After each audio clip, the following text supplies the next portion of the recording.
ដួងបុផាគុនធាសពសាយ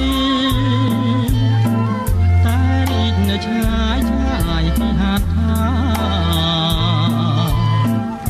ហើយរៀមរងាប្រក្តីប្រាថ្នាចង់បានមករួមរាំងមេត្រីប្រងអើយប្រលងមិនចេញយល់ចិត្តបើគេអានិនមកតែបែកដី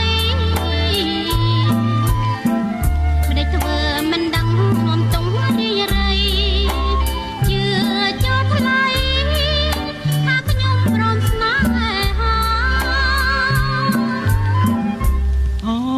ក្តីសង្ឃឹ